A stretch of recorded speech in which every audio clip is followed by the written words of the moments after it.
𝗬𝗵𝗫𝗁. Exam Part 2, Utthita Trikonasana, Extended Triangle Pose. This asana is a standing posture. It works with side bending, and it aims to create strength and flexibility within the body. It's part of the first primary series, and it's performed on both the left and right sides to complete one round of asana.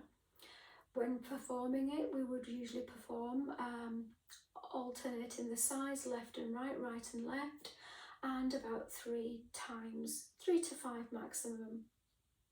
So there are many benefits to this asana. It aids body strength, working through the legs and the hips.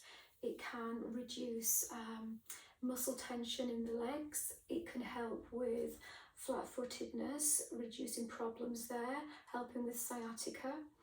It can help with the digestive system as it stretches across the abdominals, working on those internal organs. So there are many benefits, but also through breathing within the posture. As we bring the posture to a hold, we can continue breathing, and that helps release tension and anxiety within the body. Helps with shoulder mobility as well as arm strength. There are a few risks to the practice, and that would be if someone was suffering with a chronic health condition or spinal issues and severe joint issues. It's advisable not to practice this particular asana. Where people have high blood pressure and heart conditions, that is also a concern, but providing they seek medical advice and work with a trained teacher, then they may be able to continue. Backache, issues with backache, it'd probably be best to avoid until the backache subsides. But certainly if anyone has issues with abdominal area, stomach area, for instance, diarrhea, it would be best not to practice at that particular time.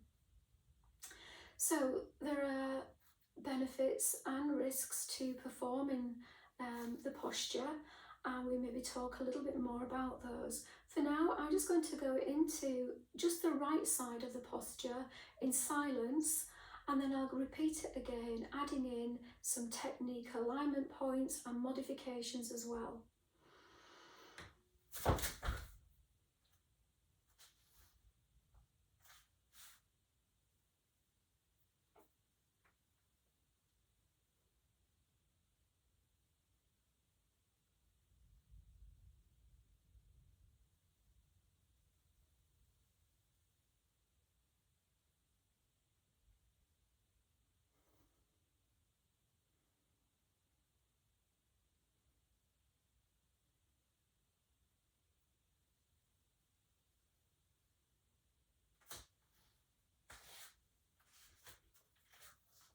So, from 𝗧𝗲𝗰, we can either jump or step the feet out. And the feet want to be about 3 or 4 feet width. Depending on height, we may need to adjust the foot.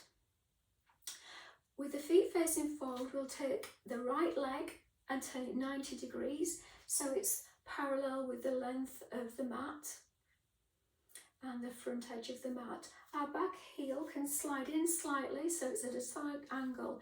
We want to make sure that the weight's nice and even down the legs.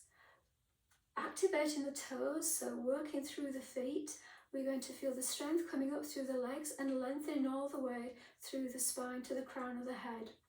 If the knees feel tight and tender, we can reduce just a micro bend at the knee. Otherwise, we'll try and keep the legs nice and active. So from here, we're going to float the arms out to the sides, extending them nice and wide.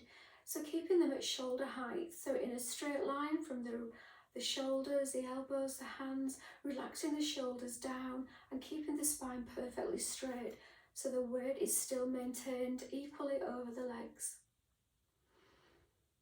You're going to lengthen to the side, stretching out from the hips, keeping the spine nice and long as far as possible before drawing the navel in that little bit more to rotate, bringing the hand down towards the foot. So right hand to right foot, and left hand to the sky.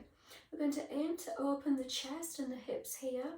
If it's not able to reach the foot, we can take a hold to the shin, to the ankle. We can use our 2 fingers taking a hold underneath the big toe, or we can pop our hand on a block for a little bit of extra height so we don't have to come so low. From this position, we're just going to extend a little bit, reaching up to activate through some oppositional stretching. And then from there, we're going to lengthen the neck and turn the head to the ceiling, allowing our eye gaze to look to the thumb. If there's neck issues, you're allowed to keep the neck facing forward. So feeling this posture, breathing nice through the posture, approximately 5 deep breaths, and allowing the flow of prana through the body. Keeping the right hip pushing forward and the left pushing back, keeping the abdominal muscles engaged and length within the spine, the feet active into the floor and the arms active. From here, we'll allow our eye gaze to come back to the front as we lift, keeping the arms lengthened and wide, maintaining that neutral posture, and then allowing the feet come back to square onto the front of the mat, releasing the arms down. We'll slide the leg in here. If we were to continue straight to the left side, we'd just rotate the feet to the left and continue with the same move. At the end of the posture, working both left and right, maybe 3 to 5 times, we then will just take a few standing breaths before moving on to the next asana. Namaste.